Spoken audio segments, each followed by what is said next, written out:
Now, quitting a job and start a business sounds like an ultimate dream to a lot of people. But what if I told you that this might be the worst decision that you've ever made in your lifetime? Let's dig into why rushing into the entrepreneurship could possibly set you up for failure. If you're someone who has just started your side hustle or thinking about starting your own business, then this video is for you. Now, in today's video, we're going to dive deeper into 4 key takeaways. Number 1, the danger of misleading success stories.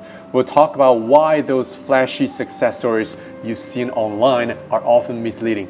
Number 2, the importance of building up your skills first before you dive into your business plan. And in this section, we're also going to be talking about the strong skill set that you should have prior to starting your own business. Number 3 is why a slow and steady approach wins the race. We'll discuss why taking your time might actually be your best strategy. And the last one, how to know when you're truly ready to quit your job. So I will share specific measures and numbers that will help you determine if you're ready to take the plunge. Hi guys, my name is James Gu. I've gone from being an IELTS instructor to building a 6-figure solopreneur business. Today I want to share with you some key lessons that I've learned along the way to help you avoid common pitfalls. Have you ever been inspired by those online entrepreneurs who've made millions of dollars? When we see successful entrepreneurs like Ali Abdaal or Vanessa Lau, it's easy to think that quitting a job is the key to success, right? Because it seems like that's what they do. For example, Ali quit his doctor job and Vanessa quit her corporate job. But this mindset falls into what's known as survivorship bias. So survivorship bias means we only see the winners because they've survived from the jungle, the wild, not the countless others who tried the same thing but failed. There's a book called So Good They Can't Ignore You, argues that success doesn't come from just quitting your job and diving into a new venture. It comes from having a solid foundation. In the book, Newport emphasized that most successful people don't just follow their passion, they build their skill sets first, which gives them the leverage they need to succeed. This is also known as career capital, in which we'll explore in the next point. I've personally experienced this. Early on, I thought I could just follow the path laid out by those online gurus on YouTube who claim it's so easy to make money in e-commerce by doing dropshipping. They made it seem like all you need to do is to just post some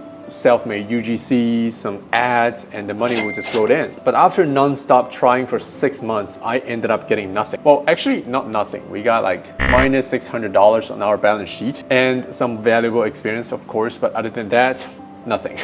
But fortunately, the skill set that I developed during the time that I worked in one of the major education group in China helped my wife right there and I establish our English learning studio quickly after our e-commerce project failed. And that brings me to the next point. A lot of you will be thinking quitting a job is the hard part, but actually building your skill sets first is what truly matters. One of the most crucial lessons that I've learned from Newport's book is the concept of career capital. And career capital basically means the valuable skills and experience that you accumulate over time. So for example, Ali Abdaal didn't just quit his medical job overnight. He spent years honing his skills in content creation, online marketing, and business management while working as a doctor full-time. These skills became his career capital, allowing him to build sustainable business afterwards. And in the book, So Good They Can't Ignore You, Newport states, the more career capital you have, the more control you will have over your career. So before you take the lead, do your homework, study your target industry, and gain a solid understanding of how the business works. In my own journey, I noticed that many teachers who quit their jobs to start tutoring centers failed because they lack essential skills. For example, marketing and sales, especially sales. They didn't realize that being a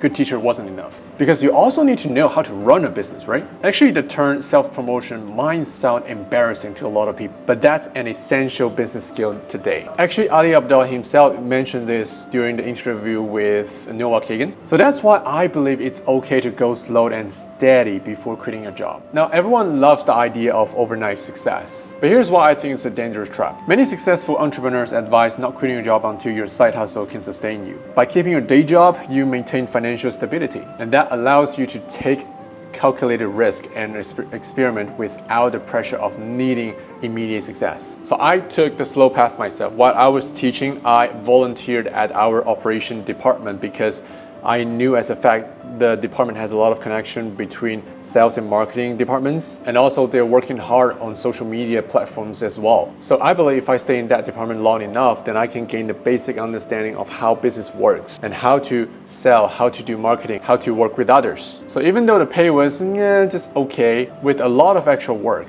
but I still took that opportunity because I look at the long-term goal and I deeply believe this position will bring me the most out of this job. But how do you know when you're ready to take the leap? Here's how you know if and when you're truly prepared to quit your job and go all in on your business. One of the biggest questions aspiring entrepreneurs face is when to take the leap. The key is to have clear and measurable goals. For example, I recommend not quitting your job until your side hustle income consistently matching or exceeds your day job for at least 3 months. Additionally, ensure you have at least 3 to 6 months of living expenses saved up to cover unexpected downturns. Like my first few jobs after moving to Canada was involved working in different hotels. After getting my real estate license, I worked part-time as a realtor's assistant. I didn't really quit my hotel job until I received enough inquiries, and I was confident that I could close a deal, at least one deal within the next month with my sales skills. Plus, I had enough savings to survive for at least 3 to 6 months. And that's when I took the leap. So here's the conclusion. Before you take the big leap, make sure you are fully prepared. Build your skills, take your time, and set clear, measurable goals. The road to success might not be easy,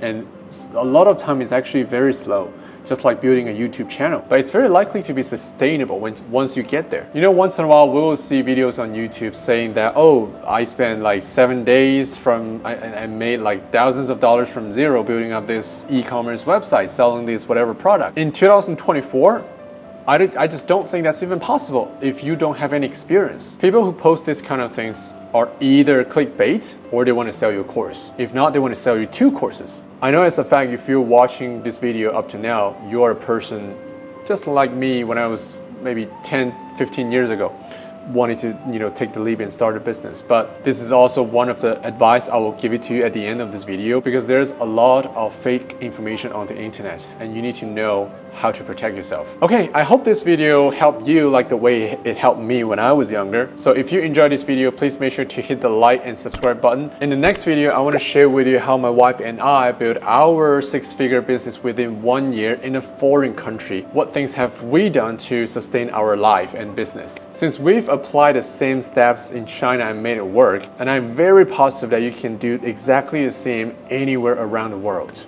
Okay, so that's everything for today, and I'll see you guys until next time.